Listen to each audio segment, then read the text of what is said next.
Welcome to another edition of Your Impact Attack. That's right, it's Your Impact Attack, you guys. And we are happy to hold the reins for you as we always do. Not the Roman reigns, not even the Luther reigns, just the regular reigns. But who is we? I am Jamie Williams, aka the Vet, and with me as always my tag team partner Brandon. And I'm tagging. All right, go. What's up, Brandon? Yo, yo.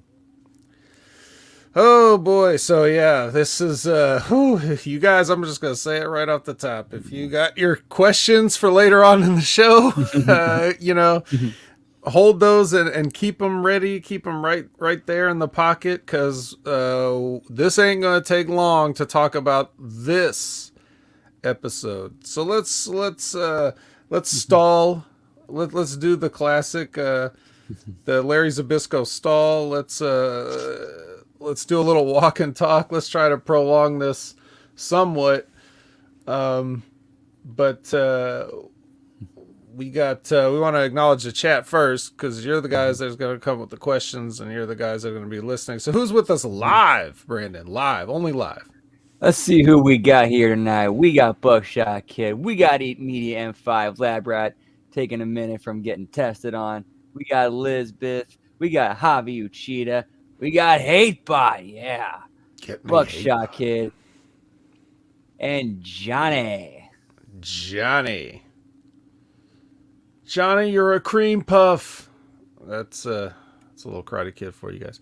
But we welcome every single one of you and more who I'm sure will trickle in as they get their notifications. Right now, people are driving, they're in traffic, and they just got a notification on their phone, and they just hit the pedal to the metal and started running red lights to get home so that they can put this on the big screen. They don't want to just turn the phone on, right? That's dangerous while you're driving too.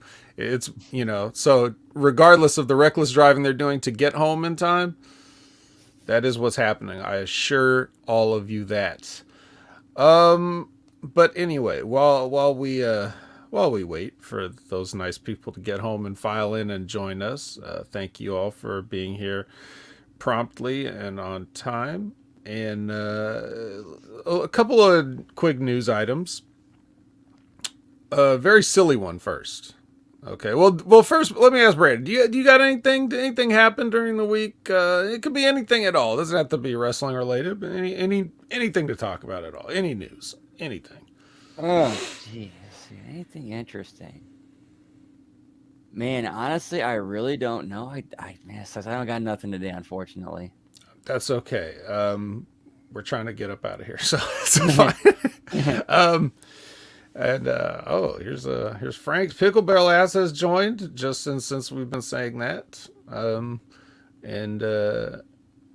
Let's see. Okay, so first fun news item, and I say fun, it's in air quotes. All right, so I was looking at Wrestle Inc. to see if there was anything. Wrestling Inc. to see if there's anything at all. I just now remembered it. Vince McMahon at Raw tonight. That's a big deal. Yeah, pal. I'm sure he's that's what passed for news these days. We got okay. So this was not that. This was this. It says, the headline says, Impact's Rosemary to walk red carpet tonight for Scream 6 premiere. Slow news day. Well, it is a slow news day. However, it's related to what we're doing here. I will just read this article by Eric Mutter verbatim. How about that?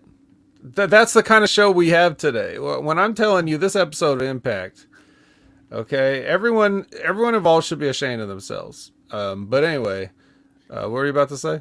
If this article is any longer than 3 paragraphs, that's too long. It was about 3 paragraphs, but there is a 4th paragraph that is just a quote. So I mean, here we go. Well, okay, that counts. That's a quote. A quote's a freebie. A quote of a tweet from Impact, the Impact channel. Even the pro wrestling world seems excited about the upcoming release of Scream 6. The film was promoted heavily during CMLL Super Viernes this past Friday in Arena, Mexico, and now an Impact Wrestling star will be finding out before all of us whether or not Stu Macher is making his long-awaited though unlikely return to the franchise. What? Monday afternoon, Impact made a special announcement on Twitter regarding Rosemary and the Scream 6 premiere. And this is that announcement. Rosemary will walk the red carpet at the Scream 6 world premiere tonight in New York City ahead of its release in theaters this Friday, Impact tweeted. Check out our IG live stream later tonight.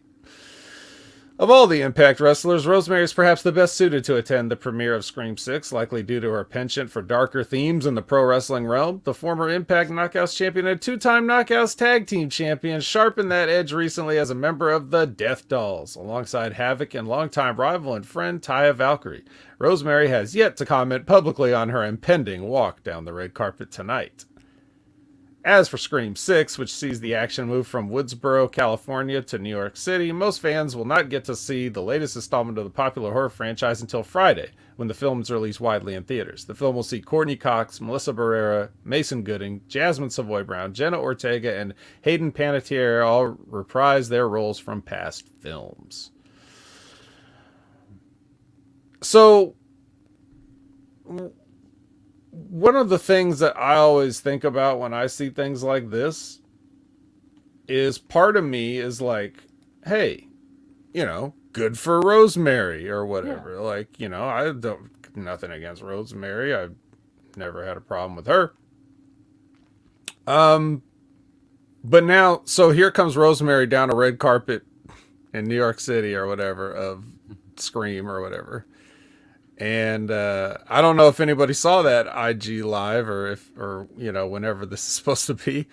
But you get the same sense that you get whenever somebody like this is like the when you're at the Rumble and an NXT person comes out and you're just like, everybody's just like, who? Like you don't want that to be the red carpet thing for them. You don't want them to have to go through that. Like, all this attention on who is this, like, or the famous, like, being ignored for somebody else that's walking up, like behind you. Nobody's stopping you to ask you any questions, So there's that. But anyway, but congratulations for Rosemary. Anyway, I mean, I could see it how they can get like some publicity out of it, but it's like not a whole lot. It's more just good for Rosemary. She gets to do something cool. Yeah, if somebody asks, and who are you here representing tonight? Impact Wrestling. What's that? It's like, so yeah, that's that's just one of those stinging realities that anybody that's involved in the wrestling business in any tangential way kind of has to go through when they talk to civilians. Like, if you even somehow broach the subject of what you do, and someone is inevitably, they only know the WWE, so that's what like WWE, you're in the WWE if you're a wrestler, like you can't, so you have to try to explain, and then you also watch the sort of like disinterest, like that washes over their face as you try to explain what you do is not WWE or anything like that. You got to have like a WWE related story ready to go if you don't want them to just like, but you know what I'm saying. I'm sure you've been there many times if you ever had to talk about being in wrestling. So yeah. And the chat is also commenting on, Scream 6 is not direct to video, says Buckshot Kid.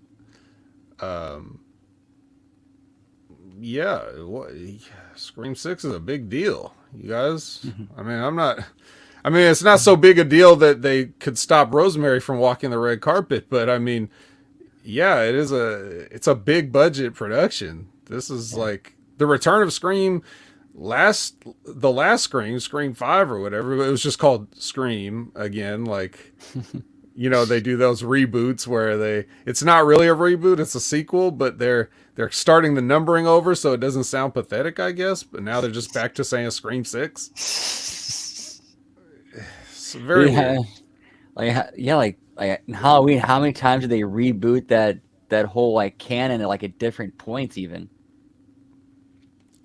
I I don't know. For me, I've seen, even though I don't like Scream, I've watched every single one of them.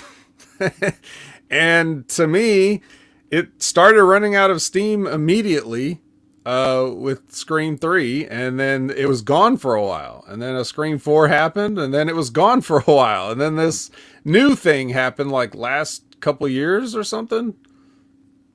So now it's getting, I guess it did well, so it's getting another sequel.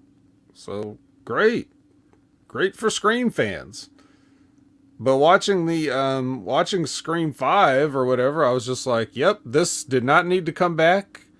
I did not miss this. It's been stupid. I never liked Scream from day one, not since the first one, and not even that one. I just was like, you guys, that's the kind that came out when I was in I was in high school, I guess. I was probably like a sophomore or something like that, and it was the huge cultural deal when that came out. The ghost face, you still see that all over the place Yeah. to this day. Even if you've never seen a Scream movie, you see that mask everywhere, like at all times.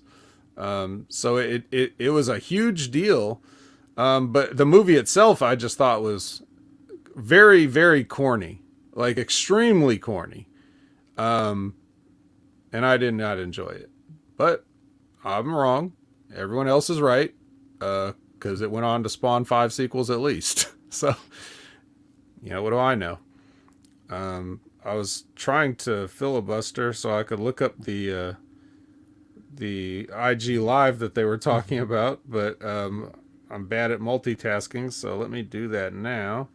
Brandon, are you a fan of the Scream series? I thought the first few were pretty decent. The first one was definitely the best out of the entire series. I don't think I saw Sure. any. I don't think I saw any of them past 3. Although with the whole idea of it being like not really a parody, but like a homage to horror films, them having this many sequels kind of fits the whole theme of it. Yeah. Yeah. Well, for the people that may somehow not know what, I don't see on Impact's channel. They don't have any stuff from this red carpet thing, unless I misread that and it just hasn't happened yet. Maybe it's happening later. I don't know. But yeah. So if you somehow missed it, it was supposed to be like a parody of horror cliches, which of course would then go on to be parodied by Scary Movie even more as Medium 5, which I guess. How was the lighting on the red carpet? Couldn't find it. I don't know. Maybe you guys can find out where this IG live is, but I didn't see it. But yeah. So the whole idea was that it was like, you know, you take that character that explains what's going on in the scary movies and make that like the central theme of the whole idea. Like these mysterious killers are operating under the rules, the cliches of slasher film rules or whatever, and then you have a character like Jamie Kennedy to explain that, and just it's I don't know, it's corny. Doesn't matter. Point is, Rosemary's Walk the Red Carpet at some point, even though I can't find it. All right. The other thing that is was an item of note, and Buckshot Kid brought this to my attention several times across several platforms. I saw him mention this. but it's kind of important. So we know Larry D here at the Impact Attack. Former wrestler, and we've had these trials and tribulations with his employment status with Impact and him showing up backstage at things and whatever, and we've seen him. But unfortunately, sometime this past weekend, I guess, his house was destroyed in a fire, and he lost all his stuff, but all of his family and pets are okay. So nothing of true significance was lost, but apparently, just the house is gone. So, or at least badly damaged. And Larry's got a GoFundMe that I'm sure you can find. If you search for this story, certainly you can put you'll find like links to the GoFundMe in the stories or whatever. Also on Wrestling Inc. I'm sure Wrestling Inc. has an article about this. So if you want to help out Larry D, the goal is like 10,000. They've already got 5,000 of that. So if that's something that interests you, then you can give old Larry D a hand. If you like that. And I think that's all for the news. And I'd like to remind you, as everybody is taking their time filing in or whatever, if you guys want to ask us anything at the end or any general commentary or things like that, we probably do a nice AMA because this isn't going to take long to run through this episode, I don't think. We might get out of here in under an hour. We could set a record, but I've already blathered on long enough just to try to make sure that you Channel Attitude subscribers who aren't with us live are definitely getting your, $4.95 worth in one show, let alone for a month of shows. So, let's talk about the March 2nd episode of Impact. That's what I got. All right. And this was coming off of No Surrender, right? Yes. Okay. So this is, you'd think it's No Surrender's one of the minor shows, but there's still, it's something, it was eventful and they could build off of the things that they've done there.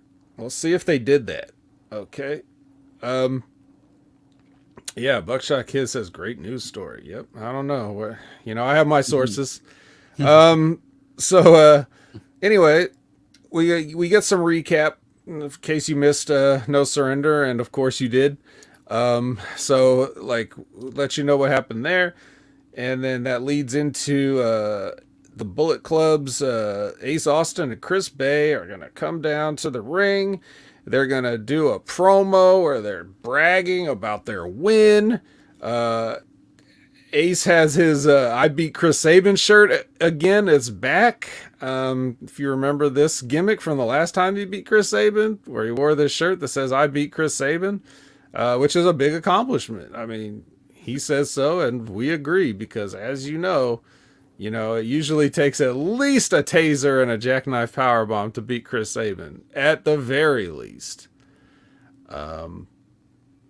So they're doing that, and then the guns come out and they answer what they're saying, and Alex Shelley's all like, we're trailblazers,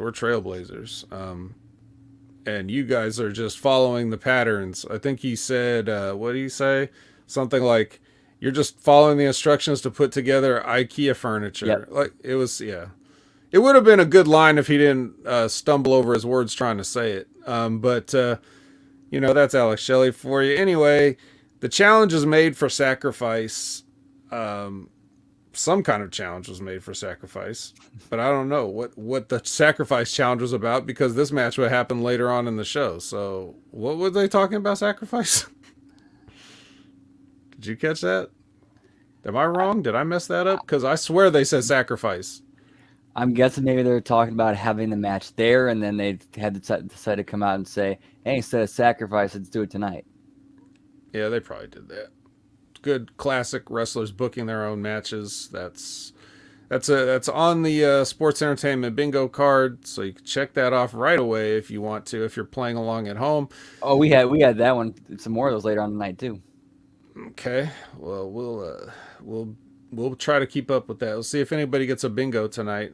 My bingo card's still not officially done. I still need a 25th item, so or 24th item, whichever that is, to make a 5x5 grid with a free space in the middle. So I'm just I guess I'm just not thinking or looking hard enough for that last item. But in any case, Bullet Club promo, Guns promo, face to face. What do you think? I mean, I liked Bay and Ace. They need more time to talk and establish their characters. I think they got a lot of charisma, and there's something there. It's just they just need more time for character development instead of just matches. It's just moves and moves and moves.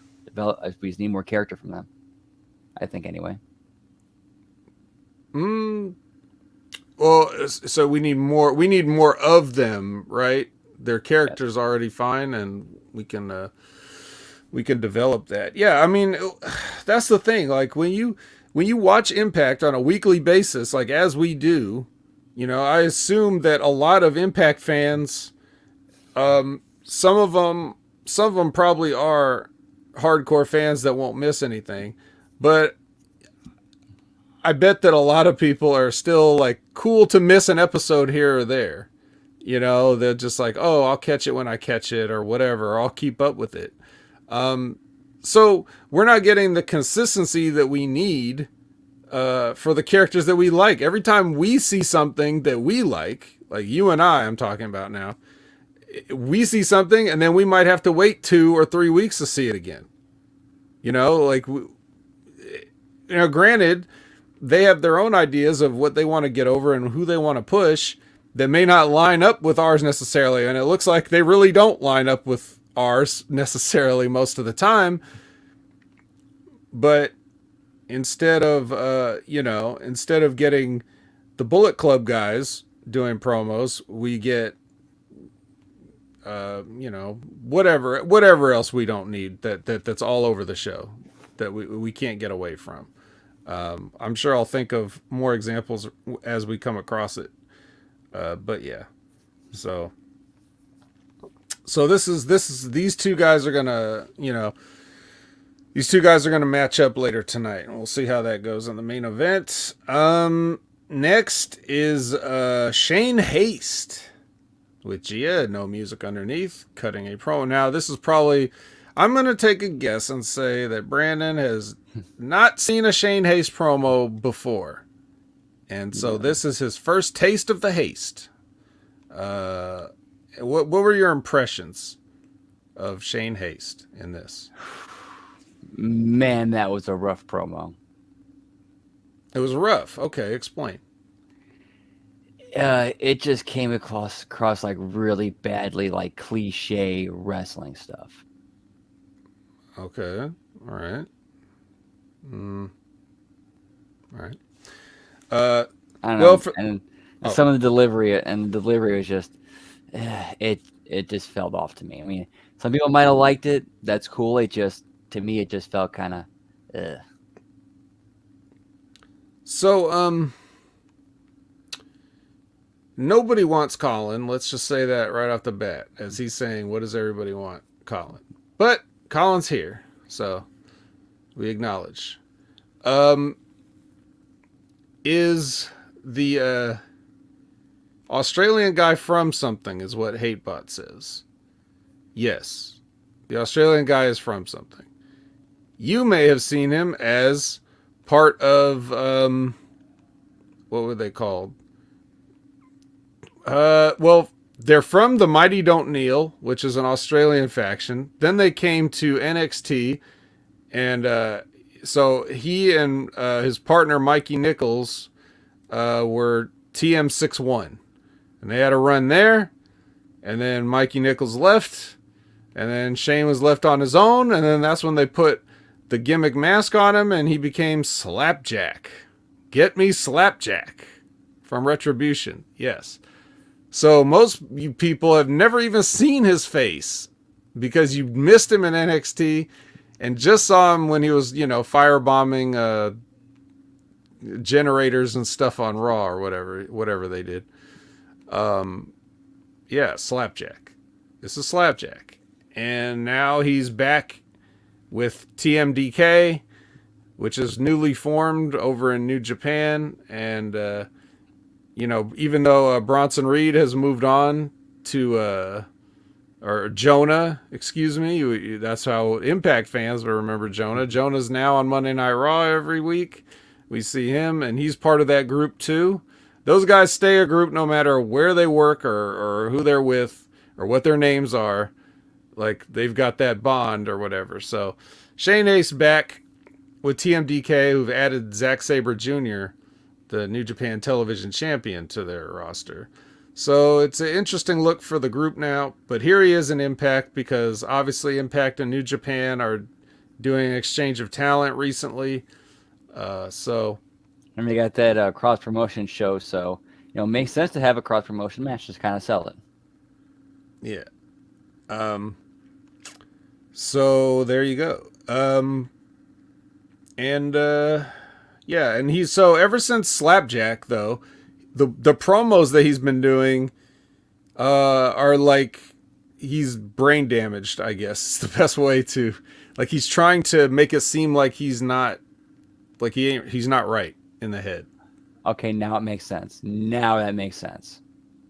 Yeah. Yeah, almost like he was like hit by a bolt of lightning or some other thing that's just he's just off now. So he's doing it on purpose. It's a gimmick he's trying to get over, but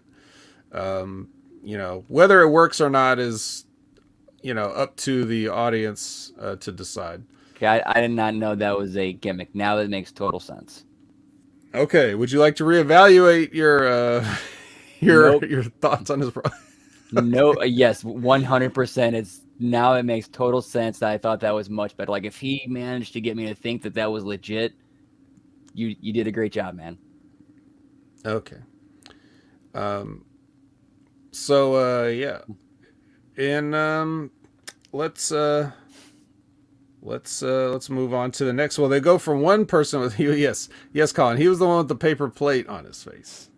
Or something. I think they thought it was like a hockey mask or some sort of thing on that. But so Swan with Gia and no music underneath. We go for back-to-back Gias here. And he's doing his, he's starting to talk about his match. Didn't go the way he wanted he didn't get the outcome that he wanted at No Surrender, but then it's interrupted by Raj Singh, who's over here bribing members of the production crew, including the cameraman shooting this and the sound guy holding the mic or whatever, just giving out bennies to people. Is this his gimmick now? He's gonna do the $1 million man thing again. So Rich Swann doesn't like that because this counts as another guy. This counts as another guy coming in and doing a thing where Rich Swann's trying to talk and then he just interrupts everything, and Rich Swann has to either punch him or threaten to punch him. So Raj is not interested, and he just counts his money and walks off. So what do you think here? I think that I don't know if they're going with that gimmick or if it's just like a kind of like a one-time deal because they're in Vegas and he happens to be getting lucky and generous, or not really generous, but more like, look at this, I got so much I can just give it away. Look, that kind of thing. Is this something we would have had to watch BTI to understand? I'm not sure, but yeah, he's talking about like, I'm gonna go hit the roulette tables now. Yeah, is this Lucky Corbin? Are they ripping off Lucky Corbin? And why would you do that? I don't know, man. This is just. I mean, whatever. It is what it is. The idea of him just walking around with more money than everybody's getting paid for that set of tapings in his hand is like, okay, there's nothing inherently wrong with just that. But it just, Vegas, whatever. I'm sure that when I stayed at Sam's Town, I had a better suite than Raj Singh did. Let's put it that way. Um, there's a hot tub in my room. All right, well, here we get our look at Shane Haste in the ring because he's got to take on Speedball Mike Bailey. I got to be honest. I didn't look too closely at this because I've seen enough of both of these guys. But did anything stand out for you in this match as Bailey won with the what's he called, the thing, the ultimate weapon? Is that what it's called? He does a shooting star knees to your spine. Yep, that one. Okay. Yeah, that part I saw. The rest just looked like I don't know, I missed it. I'll be honest, I missed it. What'd I miss? Man, like where this match really lost me. Again, it's one of those New Japan styles, just move. But where they really kind of just lost it was there's a spot with the poison rod. I mean, it was a nice bump, spiked his head, and then 5 seconds later he's dodging strikes and fighting back. Like that's completely unrealistic. Hey, be careful saying New Japan style, okay? You get to watch New Japan to know that. But no, this is the style of guys who think they know how to do a certain style, and just like anything that's a copy of something, they completely miss the point most of the time. You know, like the Watchmen movie. So you know, I that's kind of probably why I wasn't that interested in paying too much attention to it when it came on, because it's like I kind of already know what I'm going to see, and it sounds like I was right. So my instincts are worth something, I guess. Buckshot Kid just typed a bunch of Z's for this match, says. So I think he's already disenfranchised with both these characters. Yeah, they had something interesting going there with that angle with him and Kenny King. I don't know why they dropped it. I guess Kenny King got whatever he wanted out of that. Or maybe it's one of those, you know, slow burn, long play storylines. You know, maybe we'll be revisiting this in a year from now. Says Zed. Buckshot Kid says, Zed, I'm Canadian. You're right. They say Zed up there. Yeah. And as for the ultimate weapon coming from Final Fantasy VII, I assure you that's not where he took it from. He probably took it from some martial arts movie, because you guys are thinking of the if you guys are talking about like the Ultima weapon, or the Atma weapon, or the Ruby weapon, or the Emerald weapon, or those weapons, yeah, not quite. I don't think that's where he got it. It should be called the perfect weapon, you know, based off the movie with that one guy that did that stuff that time. Yeah. All right. Anyway, moving on. The design has a meeting in the hallway. Angels is not really, he's not buying into Callahan and what Callahan's doing. He's not trusting him. Rhino doesn't buy the design. He's in here confronting them about that. Then Callahan doesn't buy Rhino. And nobody's buying any of this, including me. So any thoughts on this little skirmish here? Again, if you want to get a staple like this over, they got to be treated special and different, not shooting these vignettes that are clearly in the hallway of the venue. Yeah. Yeah. And it's like they obviously have no idea where they're going with this. Had nothing set up. It's just figure it out as we go along. I mean, like, I get and understand like building storytelling week to week, but there's I don't think there's any kind of prior thought that went into it, or any kind of skeleton or setup that they had in place. Yeah. I get that same feeling. Normally the design already has a pre-tape, you know, or they're in some corner where they've already set up the lighting just how they like it, you know. Right. As corny as those were, at least that was effort, at least to try to make them stand out and be unique. Right. They had editing, you know, like especially when Eric Young would do it, you'd see like him, the editing where he would say, like, it would be different angles of him saying the same thing or repeating the same thing or whatever. Now it's just like, these are just more guys standing around in the hallway. They might as well have had the Jonas Brothers backstage popcorn or whatever if they wanted to do this like this. So, yes, Jeff Speakman is the guy that I didn't say media because I knew nobody would know him except you, apparently. That's why I didn't bother to say his name. I thought it was funnier to pretend I didn't know his name. All right, guys, I'm coming clean. I know the name of Jeff Speakman. I'm sorry. Don't think less of me, please. It's the one thing he ever did.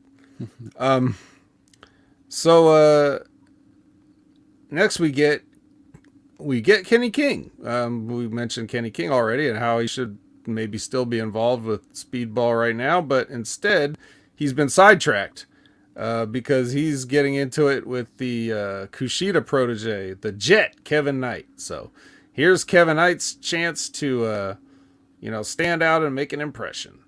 Did he succeed? I mean, I've seen him before, and I like him pretty well.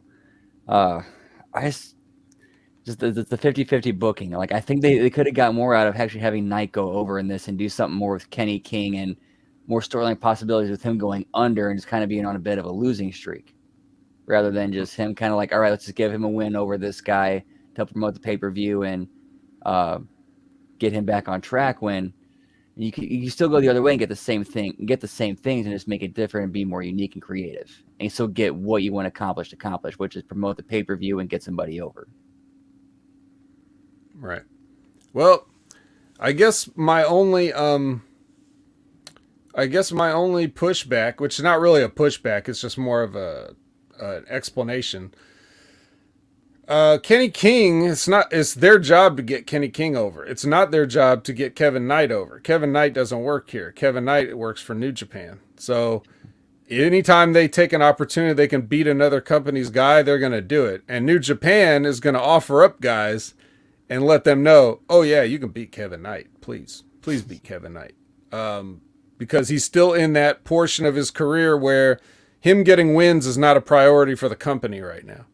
Their priority is him getting experience. And then maybe one day he can transition into wins if and when they decide what they want to do with Kevin. But for now, it's more important for him to get the experience and for the companies that they're working with to pad their roster's W column. So that's usually how these sort of talent exchanges go for these promotions. They serve up who they don't mind not being a star on a platter, at least maybe not yet. And then they get some exposure on there. So. And that makes a lot of sense. That does answer a lot of questions I had.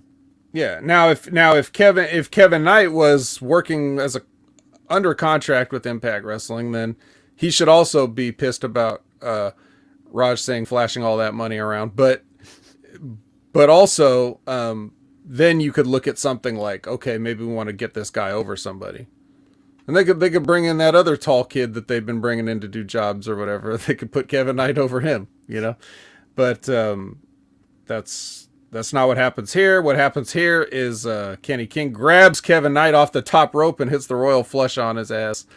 And he gets flushed all right. So Kevin Knight got some exposure, got some ring time. Kenny King got a win. Hatebot says Kenny King's the best promo on this show. I tend to agree. He's one of the better promos. And now he's coming in with a bold statement that King needs to take the belt off the charisma vacuum that is Josh Alexander. Man, a lot of people hating on Josh Alexander. I wonder if Impact knows how much the Impact community doesn't care about Josh Alexander, or at least our Impact community. But you think it's like a sample size we can extrapolate, right?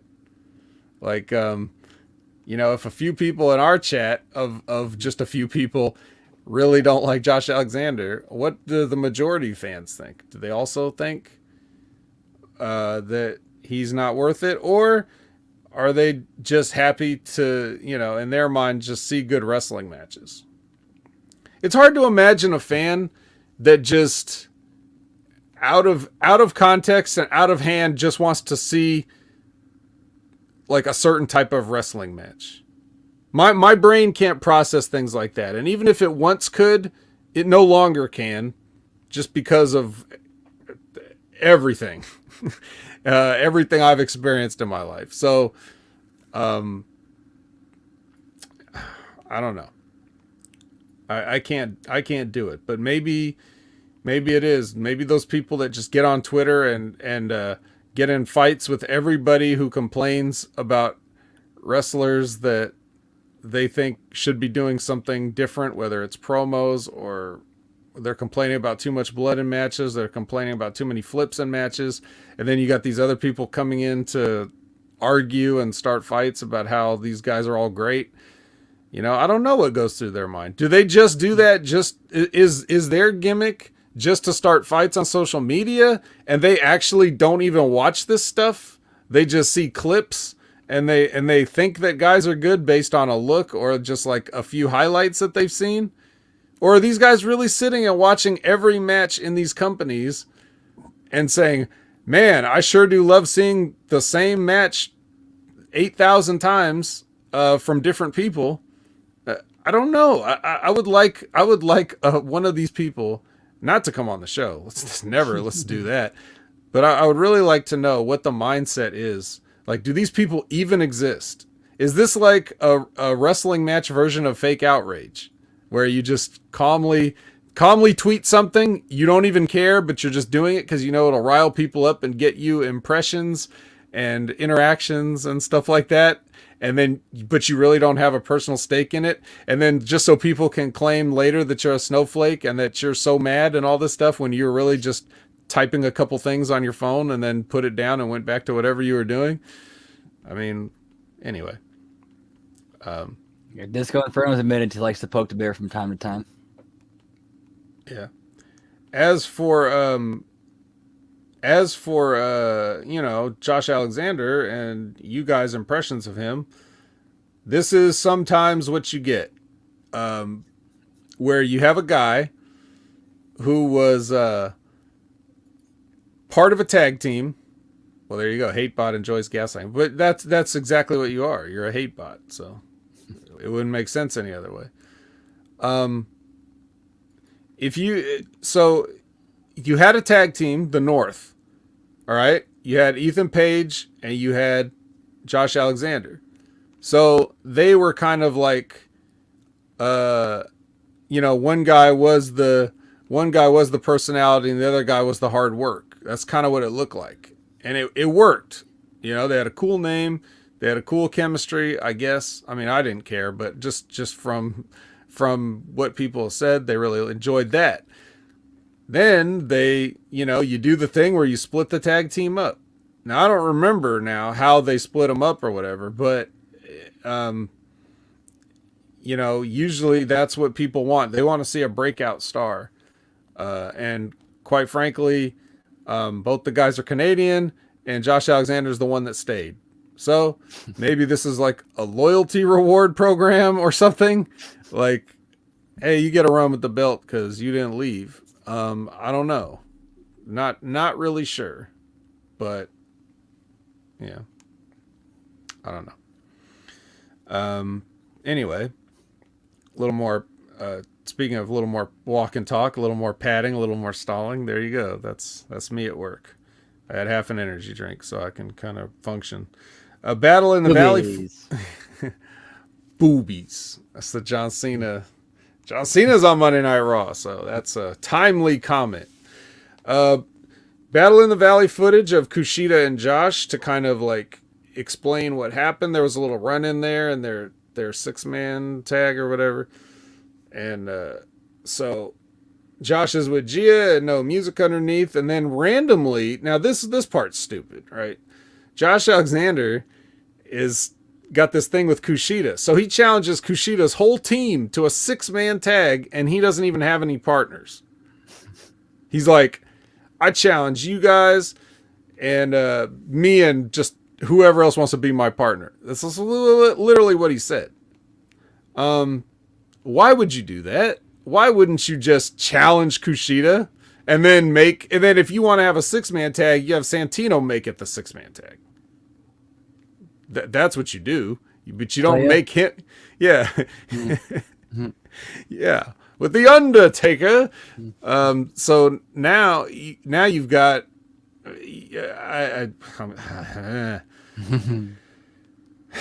it's almost like they don't know what they're doing sometimes. Yeah. But they're interrupted by Burt Macklin, right? So he comes in and he's like, hold on to that title because I'm coming for it. It's basically what he says other things, but it's Burt Macklin, so nobody's really paying attention. That was the main point of what he was trying to say that I wanted to sum up there.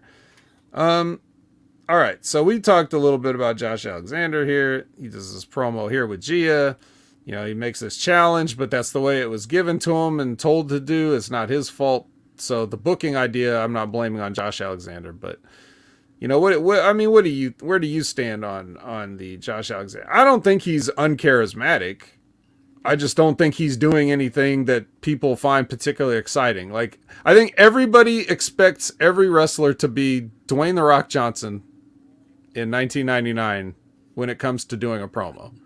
Like, you're not even allowed to just have the straightforward athlete anymore. You've got to be ridiculous. You have to be Ric Flair, alligator shoes, like, you know, Dusty Rhodes, hard times. Like, every pro wrestler, they all have to be that. It seems like, and you can't have any straight men. What do you think? You know, I think there also might be a huge thing with his commitment to the company and being there for appearances and events. Like, that's a big deal when it comes to being champion. Maybe he's one of the few people who can actually make those commitments, like on a consistent basis. Right. Does he wear the headgear when he... No, I'm just kidding. No, he should, though. Yeah, just wear it all the time. Just like you got something wrong with you. You know? No, I'm kidding. Yeah. So. I don't know why he wears headgear and a singlet. Dude has no amateur wrestling background I'm aware of. It's a very strange look.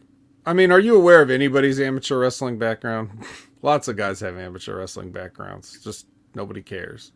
Also, he just doesn't want to get cauliflower ears. That's the main thing.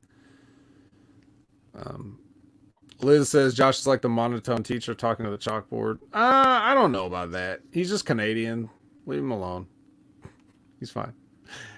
Who would have been better champ, Josh or Gresham, who was in the top 500? Well, I'm sure Josh Alexander was higher in the top 500. So, yeah, let's give it to him.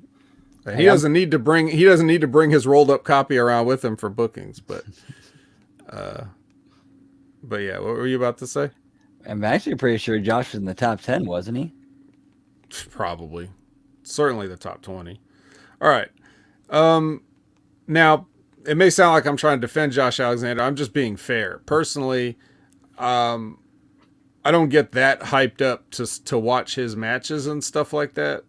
So it really depends on the opponent for him, because I already know what he's going to do. All right, Dr. Cadaver is back. He's not wearing his lab coat, but he does give an update on Dreamer to Santino and Dango.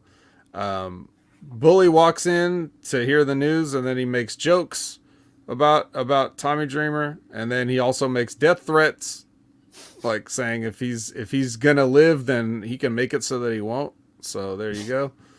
And then Bhupinder Gujar comes in, and he's not happy about what happened to Tommy Dreamer, and he jacks Bully up against the wall. Just like Big Ray with a 14-year-old kid at his building that he works at. And he like basically security comes in to break it up, and as they're getting separated, Bully slaps him in the face, and then security holds him back while Bully just walks off.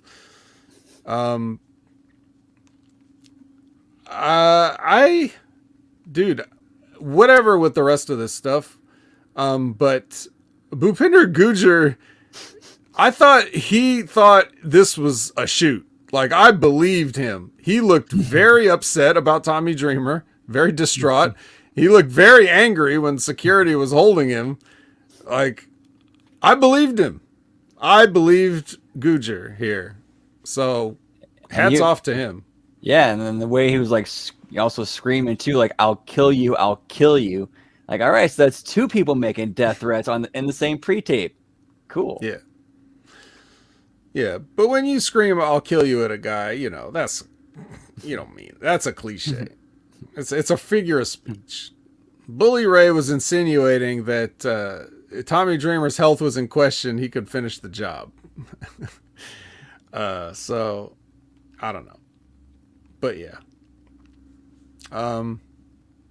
And Liz with the statistician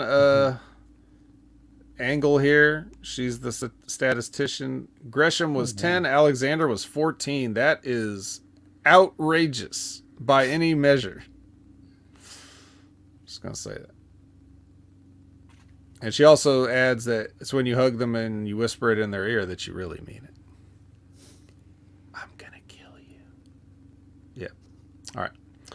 So, all right. So I'll give points to Gujar and of course Santino. It goes without saying. Like, even though he doesn't do much in this scene, but he and Dango are funny. So anytime they're around, I give points to them. But and Bully's fine doing his bully thing. I don't have a problem with Bully either.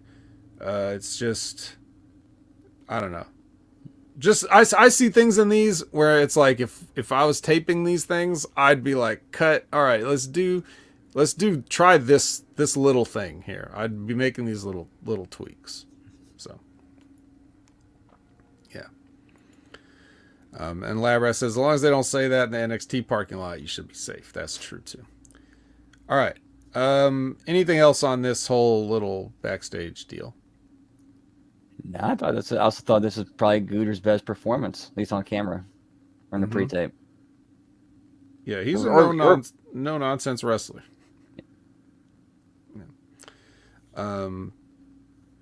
Mickey's in the ring. She's doing her "Hey, I Won" promo, and interrupted by Giselle with Jay and Savannah. Giselle talks a lot about Mickey dodging people. And then she does mention the tap out that Mickey James did back in the Jordan Grace match, but nobody mentioned the fact that she fucking pinned herself in that match. So maybe they're not making an angle out of it and it wasn't meant to be a thing. But I mean, like I said back on the review for No Surrender, it was clear as day that Mickey was just as pinned as anybody has ever been pinned, ever in pinning. And the referee just decided that it was Masha who lost. So I thought they were going to turn that into an angle to give Mickey an out, but yeah.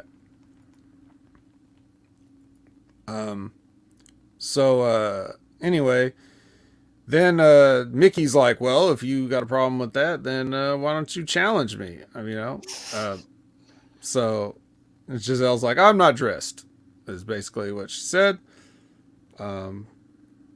Yeah, how many times have we seen this exact same promo? How many times have there been promos? But yeah, it's like the old, oh, I'm going to give you something that's exactly what you would want. And because you're a heel, you're like, oh, well, no, I don't really want it. So then Gail Kim comes out and says, oh, I think you do want it. And she makes the match official. So there you go. All right. We want to get Hatebot's comment over. Let's read it. Gresham wouldn't be in my top 10 if you stack 3 of them on top of each other. Leg chops, bro. Leg chops. Top 100 even. He amended his own comment for comedic purposes. All right. Well, we're done talking about him. We're not going to talk about him this whole show because he's not here. So now we've got the new version of Giselle Shaw, as according to her, versus Mickey James at some point. I don't remember if they set a time and place, but I want to say it was the next upcoming pay-per-view. Okay, so maybe Sacrifice. Yes, Sacrifice. Yeah. All right. Maybe we'll get some Steiner math at Sacrifice. Yeah. All right. Well, now we're at the one Oh wait, moose yeah, Elizabeth's right. It was next week. next week. All right, next week. Getting it next week. She's not good enough for a pay per view. But Yeah. Oh yeah, and Jordan gets the winner at Sacrifice. That's what it was. Okay. Yeah, we haven't got there yet, so I forgot. It's coming up. But before we get that, we got a moose sighting. The rare moose sighting. Moose are endangered in Impact. You don't see them often. They're more like unicorns. You see more unicorns than you do moose in pro wrestling these days. Which is amazing considering they're owned by a Canadian company. You think there'd be a lot more there in Canada. You'd think. But we're in Las Vegas. So unless a desert moose wanders in, you're probably gonna have to settle for this moose. And that's not settling. We all love to see moose. We don't like to see them for about 20, 25 seconds. We like to see them for much longer than that. And not involved in these ridiculous shenanigans. This isn't shenanigans per se in itself, but basically he approaches Brian Myers about what he talked about before about humiliating Joe Hendry, and he's like, I don't want the title. I want you to get the digital media title back. He says that to Myers. Total waste of moose. Like him and Hendry working together is great, but not like this whole him trying to get Brian Myers to do his work for him is just so bad. And plus, why would anybody want to do anything with him like that after the last year and a half and seeing what's happened with all of his relationships? Well, at least Brian Myers is selling that fact because he doesn't really seem to want to do it until he finds out. He's even asking Moose, what's in it for you? So Moose just wants to see Joe Hendry humiliated. That's what he wants. And why he cares about that at this point, I mean, I guess we can understand. Maybe Moose finally watched his match from No Surrender back, and that's why he's angry and wants to, because he saw it. And I would feel that way too as a shoot. But yeah, he's got to get his payback in the form of humiliation for Joe Hendry. So there we go. But that's it. He just tells Brian Myers something, and then he's out of here. Should we be blessed to have seen him at all? I mean, how do we, how do we take this? I don't know, man. Because sometimes is it worth seeing him if you know it's going somewhere bad and it's gonna be like, I don't know. We should appreciate the moose that we do get. We have no choice. We have no choice but to appreciate it. It could be worse. He could be in the WWE being put with the maximum male models with moose spelt like moose, like the hair product. Trace Moose. Yeah, I don't know. I'd like to think that in Triple H's vision, he would see the value in a moose. He would, yes.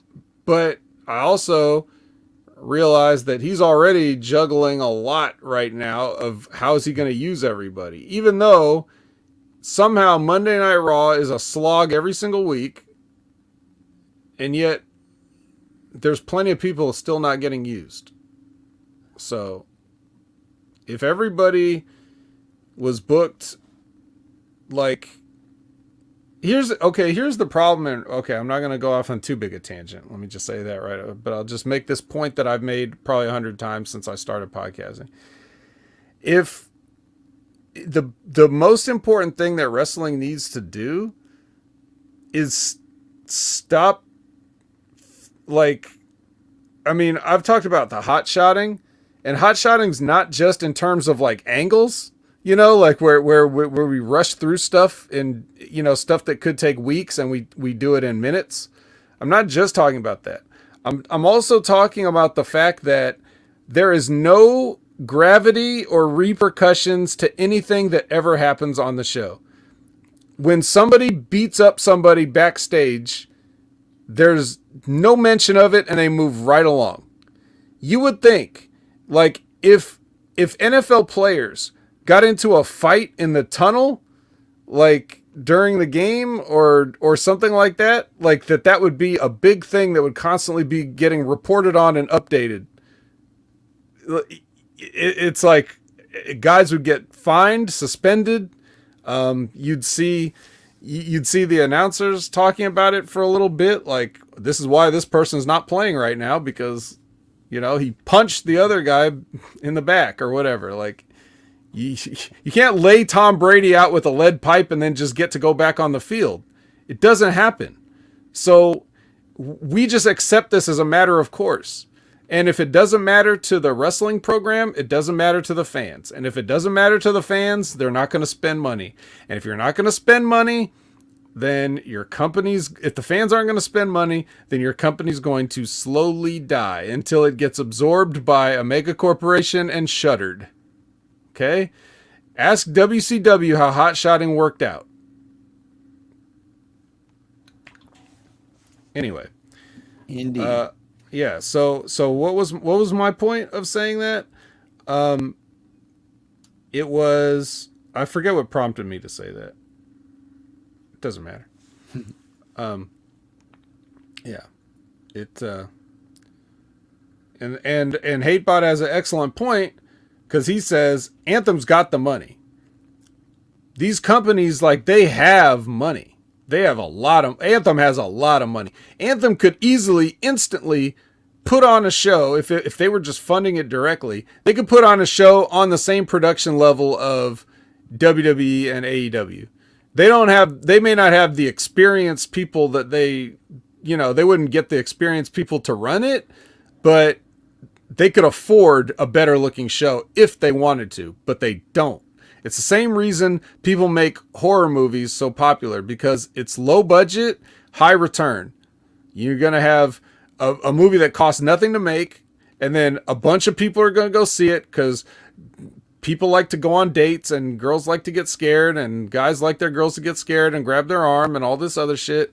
So it's going to make way more than the budget, and you don't have to put money into it. Or if you, go ahead, Brandon. And part of the thing too is you can have like bad effects because it just adds to the effects because it's supposed to be a horror movie because it's part of the fiction and aura of it. Right. And if you want to take a sports example, like, why do certain franchises never, like, I was having this discussion with somebody else about the Chicago Bears. It's the like Bears. The Bears. Yeah, exactly. Super fans. Yeah. Sausage. That was number 35, Bob. Did you... What was the thing he said? Like, when he's like, he talked about he saw the, like, he was in heaven or something, like he had died and gone to heaven for like 10 minutes or something like that, and the guy's like, "Did you see Brian Piccolo?" Nah, not this time. But anyway, the Bears. The Bears. You got fans, no matter how bad that team is, because it's a historic team, they will go pack Soldier Field in the freezing cold to watch the Bears, even though their team ain't ever going to win shit. You know what I mean? Like, Chicago Bears will never win anything anymore. It's done. And they know that the fans will still buy the tickets and pay for the parking and the beer and all that stuff because it's the Bears. So they don't have to invest any money into actually getting a quarterback for the first time in the franchise's history since Sid Luckman. They don't have to spend money on the players. They know the fans will just come in and buy tickets regardless. And that's an issue. But wrestling's the same way. Impact is eventually going to have to either spend money or do something with the guys that they have to make it seem like they're trying. I didn't want to bring up the Browns, Liz, but I mean, because I didn't want to pour salt in the wound, but you get it. Okay. let's move on to. Okay, so here's Dirty Dango is cordoning off the backstage area with caution tape for some reason, and Jordan Grace just steps right over it. doesn't even sell it. She just steps over it like it belongs there, and then which is perfect, by the way. I'm not knocking her on that. That was exactly how you're supposed to do it. You just ignored that Dango exists.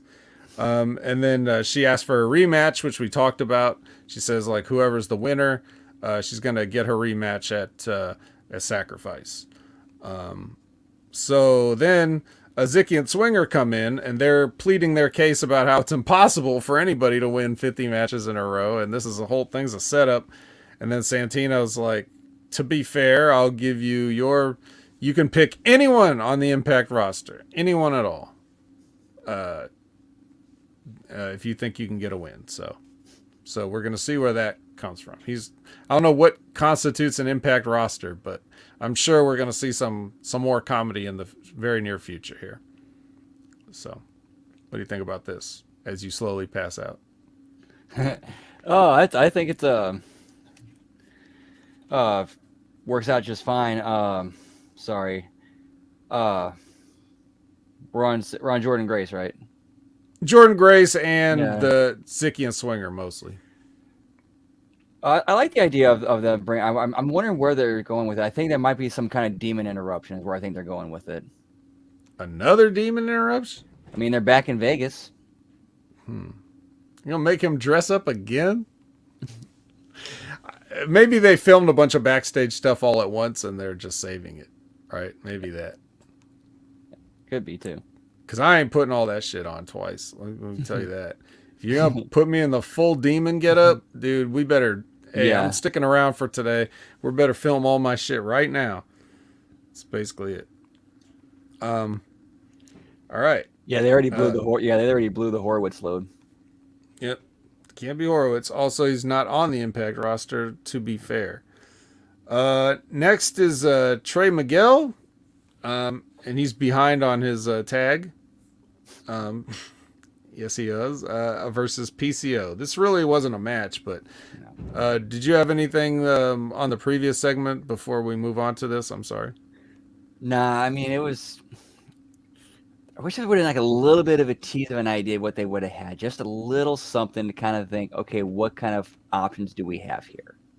And then maybe go with one of those or go with a swerve or go something different, but at least keeps you thinking. At least a little something extra for next week.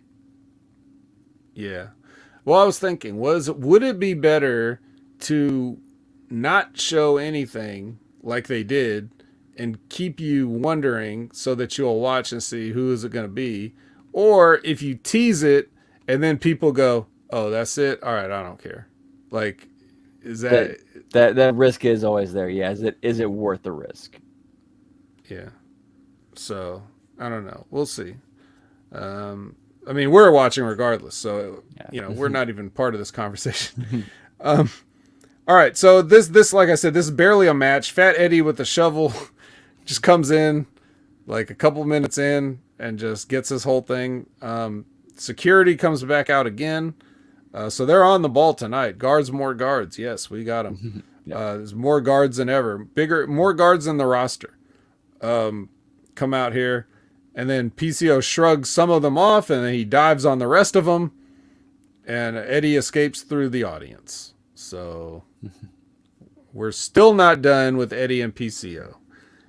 People at this point, with certain wrestling fans and how our memories get short, I mean, sometimes it's long, but sometimes, like especially in current stuff, it gets really, really short. So does anybody even remember why these two are fighting in the first place at this point? I mean, we remember, but did other people already forget? Does everybody in the chat remember why PCO and Fat Eddie are fighting? I mean, we don't have to just sit there and wait for them to answer, but I put it out there. So, honor no more. Okay. All because and it was like from the beginning they already went just like, and it didn't even make any sense either. Like PCO was doing his job, and Eddie would just start blaming him for no reason. So it's like, okay, we know where this is going. And it went there. And it keeps going there, and it's still there. So, a few minutes for us is a lifetime for Fat Eddie. Oh, I guess you're right. Eddie blames PCO for everything wrong in his life. Well, I guess you're right. Doesn't mean I want to watch it, though. And just more diving, really, on security guards. I mean, didn't even... And more ridiculous dives that dude should not be doing. Right. And hitting a guy with a shovel, that was enough to beat PCO once and leave him in the desert buried, literally.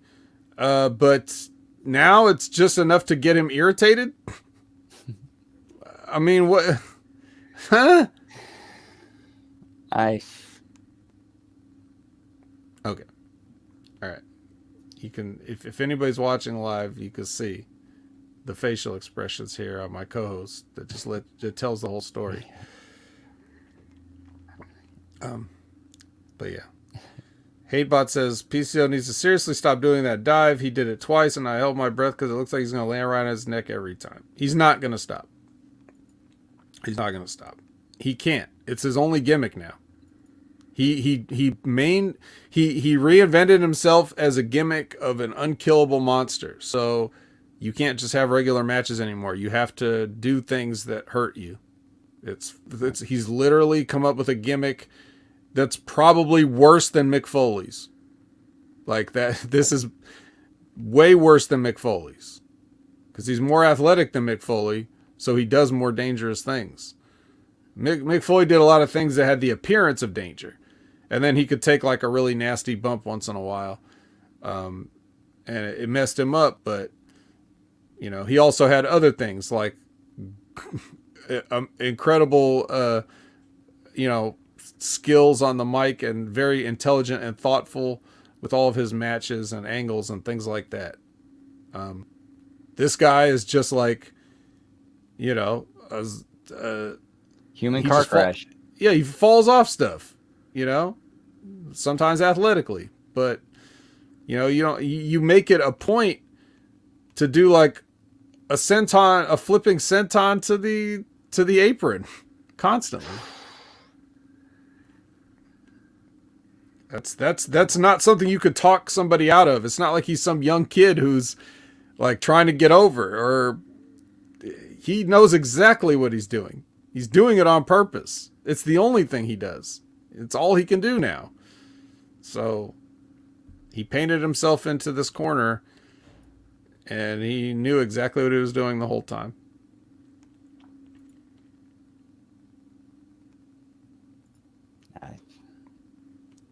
So, I get when he started doing the whole monster thing, and when he was doing the insane bumps, like when it was at its peak, he could have possibly even just went a different direction, made somebody, and I don't know. It's a lot of different ways it could have went with it, instead of just pigeonholing himself. I guess, but because nobody wants to see the dude in a wheelchair. No. And then that's going to kill your gimmick pretty damn quick, isn't it? Yep. Well, I guess he was killed after all. I just... Yep, we remember. Yeah, we did see that promo where Vincent like literally did the whole like he's alive. Right. So...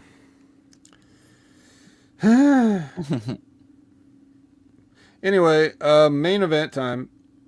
Bullet Club versus Motor City Machine Guns for the belts. This is, yeah. All right, I did watch this match. At least what I could stomach of it. What I wanted to say right off the top, if the Guns are trailblazers, as Alex Shelley claims that they are, then it's very easy to put the blame solely on the Motor City Machine Guns for the state of wrestling today. It's specifically tag team wrestling even. If these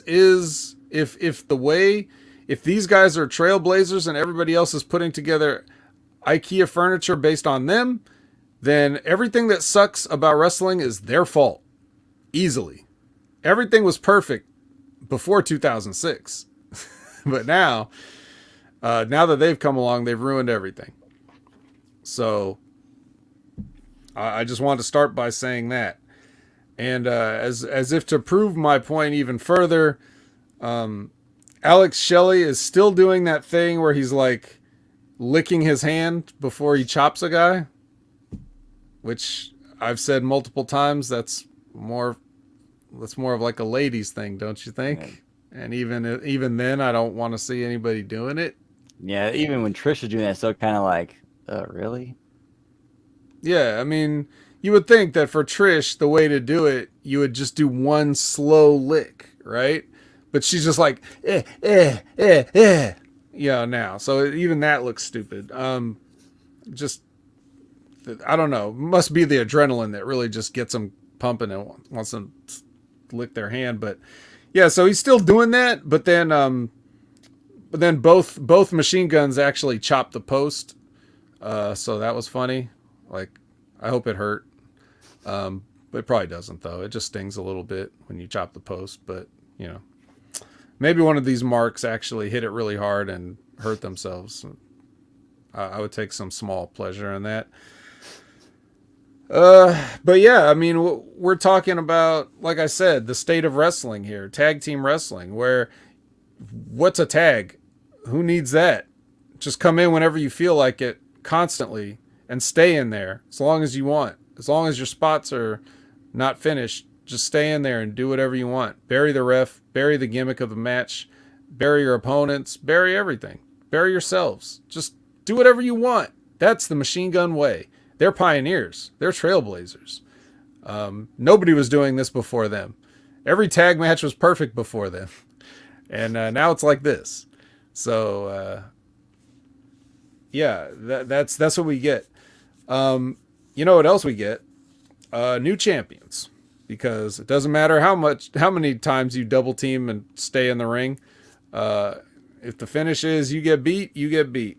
It doesn't matter if you're pioneers or not. So Alex Shelley gets folded after, and I made sure to actually count this. I counted this exactly. It's been a while since I've done the, and I think Liz will appreciate this, being the statistician that she is.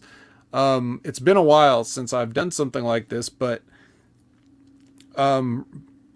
leading up to Alex Shelley taking the fold, the last tag that was made in the match before the finish was 3 minutes and 5 seconds ago. The finish of the match went 3 minutes without a tag. Now 3 minutes is like that's more than the entire John Jones fight from this weekend. That's like an eternity when you're in that ring. Yeah, it doesn't sound like a lot when you just say 3 minutes. But I want you to now just sit and count for 185 seconds and see how boring and long that feels. Don't actually do it. I'm just proving a point. But so I'm saying, but the guys are in the all four guys are involved in the match. Like they're going in and out. Sometimes they're all in. Sometimes some of them are in. Sometimes guys are just sliding in and sliding back out or whatever. But the last tag in the match was made 3 minutes and 5 seconds before the final pin. And there was a bunch of, you can imagine the match went about 15, 20. I don't remember. There was probably a commercial break in it. So who knows? But, you know, there was plenty of that all throughout the match. So Trailblazers. But anyway, they're done. And the new tag team champions are Ace Austin and Chris Bay. So congratulations to them. I hope that Chris Bay's career is going how he thought it would now. He's a champion, so that's good. Anyway, what are your thoughts on this main event and our new champions? To sum it up, these are the kind of matches that makes wrestling look completely fake. Oh, but Alex Shelley assured me that everybody's looks up to them and that they're pioneers and trailblazers. Just because your trip blazing trail doesn't make it the right one. Oh, okay. Well, good point. Um, okay. Well, anything else? I mean, it's nice to see Bay and Austin get the titles. I've always been, I've enjoyed their work and their character working on the mic. I just want to see them do more of that and and just be themselves and get over that way rather than just keep doing these ridiculous matches. Yeah. Well, I mean, this is what things are now. All matches are like this. I mean, God, this isn't even as bad as some of the shit that, like Hatebot said, that happens in AEW. They have even less regard for tag team wrestling there. But again, it's like that's what I said. If you take it back to the beginning of the show when I was talking about when you copy a copy, your quality degrades. So the Motor City Machine Guns are trying to innovate. They're trailblazers, and so they come up with this idea of like, hey, wait a minute, who says you have to tag in tag team wrestling? And for better or worse, they've gone with that, and they did a certain type of match and a style of match that focused on a lot of double teams and getting your shit in, regardless of whether the referee or the other people were buried or not. So, okay, but now you see people copying that, and now they're just copying it, but they don't even have the Machine Guns mindset of like the creativity that goes into the spots and the other stuff. They're just like they're not. It's not coming from within. It's from the outside looking in. So you're doing things that you saw, but you don't know why they did it. You don't know why they did it when they did it. You don't even know how they did some of it, and you're trying to recreate that after 15 years, 16 years, 17 years. That's a long time for the quality to dip, because you're copying stuff you don't understand. People at this point are now copying the copiers. So people that saw the Machine Guns and said, I want to wrestle like that. Now this current generation is copying guys that are copying the Machine Guns. So.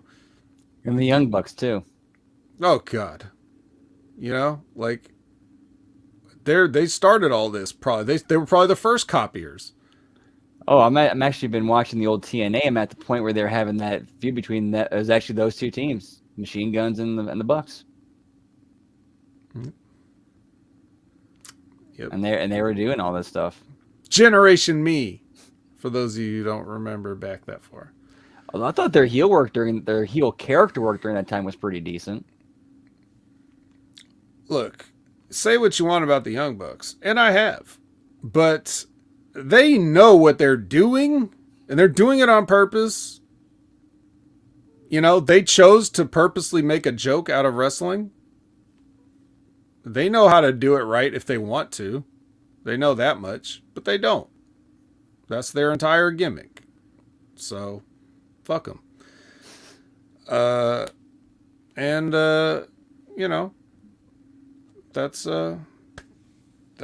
your episode of Impact. New champions. We get a title change on. I hesitate to call it free TV because. It's you got to pay something to pay someone something to get access. If you can even get that, I can't. Got the biggest cable company provider in the world that's thinking about buying the WWE and they can't carry access, so or don't want to. I'm sure it is in market. So the point is, it's not in my market. So I have to turn to other means to watch Impact. But it is what it is. I would like to open the floor to those questions now, if anybody has any. We won't stay for too long because, Brandon looks like he's ready for to turn in for an early night. I apologize. It has been a long day. I've been very up early, and I apologize, guys. That was unprofessional, and I apologize. And you had to talk about Impact, so that wasn't even helping. Like, Even if that'll drain the professionalism right out of you. But we did. So Hatebot said, "Don't get me started on that John Jones fight, bro." Well, let's get him started. Because I didn't watch any of the UFC pay-per-view except that. And the good news about that fight is I had to leave for work, and I had plenty of time to put my socks on and everything. I thought I was going to have to leave before the fight actually was over, but John Jones made sure that I didn't miss anything. So they actually got it in, and I was able to watch it. And if you saw the Next Level Wrestling review, when Ray and Jimmy and I were talking about it briefly, I said Cyril Gahn wasn't shit, and I said that he couldn't hurt anybody, and this was, if everything went right, that this is exactly what should have happened, and it did. So even with the 3-year layoff, John Jones still comes back and beats the shit out of what's supposedly a top contender in the top fighting promotion in the world. Just goes to show you. I think they wanted to do something. The UFC probably wanted to push Cyril, and try to manufacture a fighter or a champion or whatever. And they took this guy that had a certain look and a certain set of skills, not the Liam Neeson set of skills, but a different set, a kickboxing set. Yeah. So Hatebot says, Gahn got tapped with a white belt neck crank, like he didn't even try to fight it, didn't go for the hands, looked like an AMI. That means amateur, guys. And this is the best UFC has for Jones? What a work. Well, it is a work. What do you expect? You thought John Jones was going to come back and fight somebody that could beat him? Is that what you thought? Do you not realize that John Jones has been gone for 3 years? What do you think he was doing in that 3 years? All he did in that 3 years was talk about how he was going to fight people and then never do it. I mean, he probably held out until they gave him the one guy that he could beat. He wasn't going to fight Francis. He wasn't going to fight Brock. He wasn't going to fight anybody that can fight. He fought this. He could have had John Jones could have had an egg taped to his forehead, and Cyril Gahn never would have broken it if he had 100 tries. The guy just sucks. So, yeah. His John Jones can, and if you listen to the tongue based asshole cleaning that Joe Rogan gave John Jones on his way down to the ring, you can definitely tell that the UFC is doing what they do and fight promoting. They are promoting. They're making it seem like John Jones is the greatest fighter of all time, and he might be. But there's a lot of asterisks and, footnotes and other things that you could say about that. Whereas, there's also the fact that he failed a lot of drug tests, and there's a lot. You could talk all about John Jones all you want, but he's still one of the best. So. One of the things that when you get up there and you realize that you've got some legacy or whatever to protect, then you start protecting it. And if you're not protecting it, the company will protect it for you. It's just one of those things. But I mean, I just saw that and I was like, all right, well, that's what I expected. I mean, again, if you guys have anything else that you like to talk about, you can bring that up. But I was just starting with that to give you guys time to get your questions in and stuff, because it's something that happened recently and that a lot of people were thinking about and talking about. So yeah.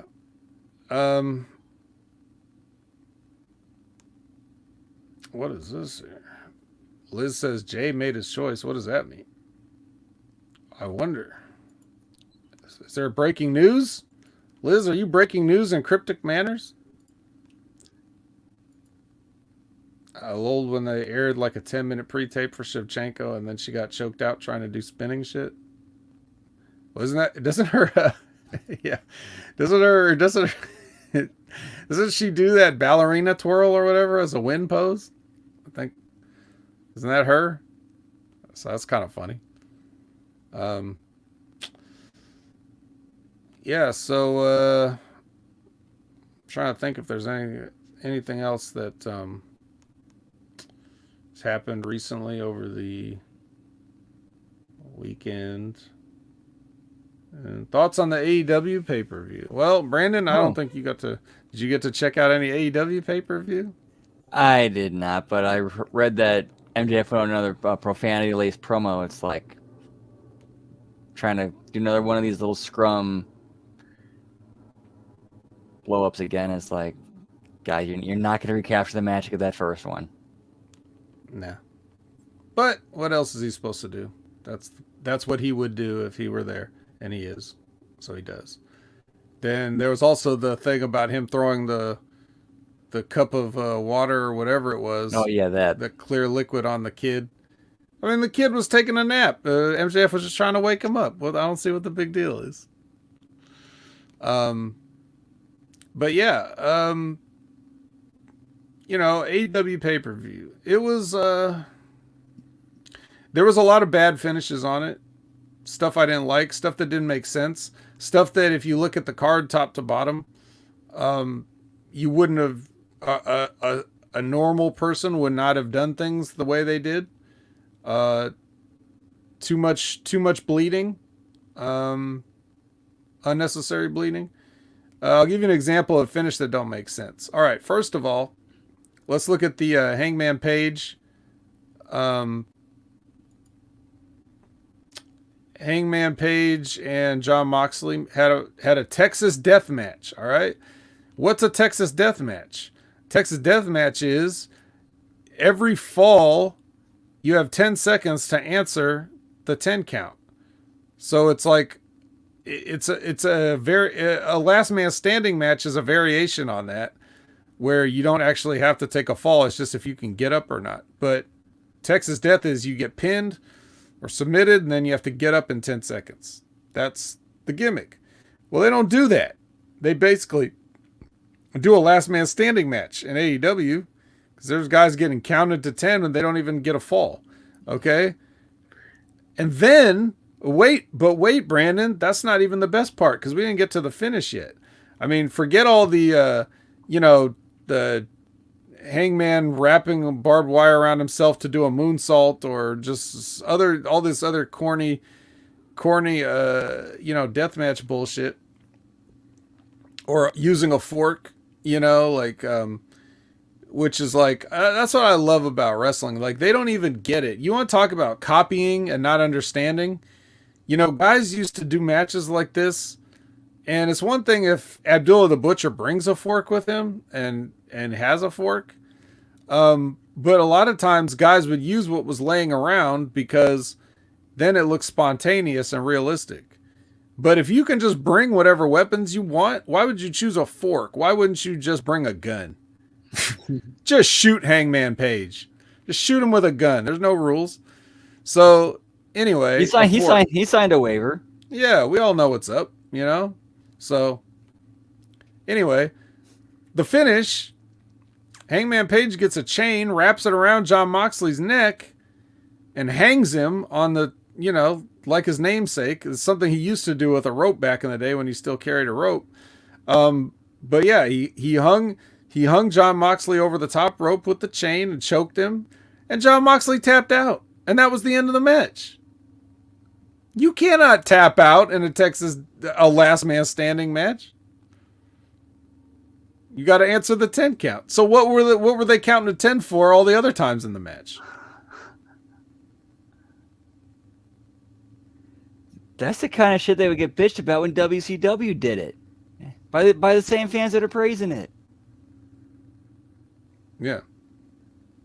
Well, I don't know. A lot of fans aren't praising it though, and so there's that, and then so that comes into play later because in the main event, which was an Iron Man match, which went to sudden death because they were tied at the end, and I didn't like the way they did that. I did not I didn't mind that they did sudden death because I predicted that that would actually kind of happen. But just the way they did it was corny. And then they get in there, and then the finish is, MJF hits Danielson with a oxygen canister. Don't ask. And the ref didn't see it, so he hits him with that. Then he gets in there and puts him in the what do you call it? He puts him in his own move, the label lock or whatever, and then Danielson fights out of it, and and tries to get to the ropes, and it looks like he's gonna pass out, and then he doesn't. Like the referee, like they do the three arms thing, and then he doesn't drop it on the third arm, which they had set up earlier in the night. This was one thing that would have been cool, because in the Wardlow and Samoa Joe match, Wardlow was choking Joe out, and they did the three arms thing on Joe, and he dropped it on the third one, and Wardlow won. So They set it. So they established that as a finish, but then they do it in the main event, and Danielson holds on, and then he just taps out. So they should have done either they should have just done the tap. If he was gonna tap out, he should have just tapped out and not done that. And Jon Moxley should not have tapped out. Jon Moxley is the kind of guy that wouldn't tap out. He should have choked and had the stoppage, but I wouldn't do that for the Texas Death Match. So I would have had Jon Moxley get choked out, and then the ref counts to 10 and he doesn't get up. That's how you do that finish. And then Danielson, if you're going to tap out, just tap out, but don't wake up to tap out. It doesn't make sense. Yeah, or if you're going to do that, then run a spot with him doing a big comeback, looks like he's going to win, then he cuts him off, and then you go into the finish. Yeah. Well, you can just imagine that whatever they should have done on that show, they didn't quite do.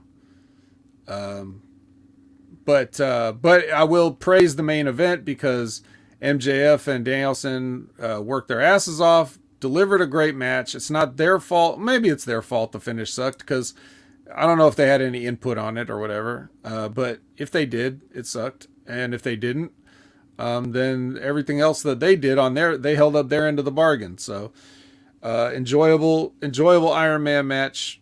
I usually don't like the guarantee that the match is going to go an hour. But if you got to do it, you got to do it. So, but overall, it was okay. It was all right. But they did a lot of wrong things that left a bad taste in people's mouth. Yeah. So, anything else that the people want to add, or anything else you want to ask about before we get out of here? I think we're just about ready to wrap it up. But while we're waiting for that, I guess we can tell the people where they can find us in the future. So Brandon, please let the people know what you've been up to and what you will be up to and where. We'll be doing some streams this week on Twitch at Miss Tia the Transarchist, and also you can find me from all my updates on Twitter at Transarchistia, and of course every Monday right here on the Impact Attack with Hameen Media Group. Whoop whoop. Whoop whoop indeed. And don't forget, if you didn't check out the last episode of the A Show, Brandon was a special guest. And just to let you know the level of quality that the A Show has got, we go from Brandon here, he's sharing some great company with the next A Show guest, which will be Al Snow. So look at that. Nice company to keep there. As for me, you can find me at Opinion Haver on all the favorite social media platforms. At Hameen Media Group, you can find me at the Next Level Wrestling Review with Big Ray Hernandez every Wednesday at 8 a.m. Pacific, 11 a.m. Eastern. Um, and this week we will be who? Are we gonna have somebody on this week? I think we are, but I forget. Oh, I gotta confirm some things. All right, kayfabe that.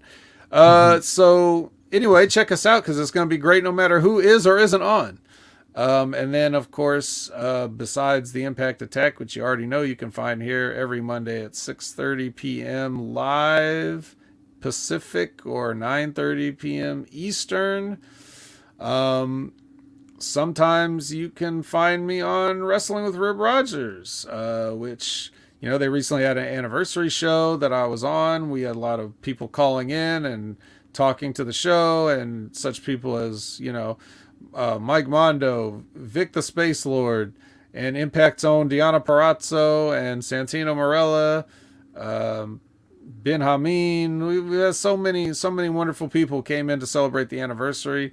Of course, they've done shows since then, but that was the last one I was on. So, check that one out. And shout outs to Stevie Richards, who's still, he's on his road to recovery, but he's already posting content. Walking outside, pool exercises. Damn it, Stevie, you're already doing too much. Just relax, would you? But we of course we love Stevie, so we're supporting him 100% on his journey, and he's letting us in and giving us a look at what he's going through and everything, and hopefully to inspire all of us, and remind us that no matter how bad we think we've got it, like we sit here and complain about watching Impact Wrestling and it's just silly wrestling, but there's real problems in the world, and it's nice to get a sense of perspective and inspiration at the same time. So I guess that's pretty much it. So for the great needs more moose, okay, I'm the opinion haver, and I don't have a sign off line.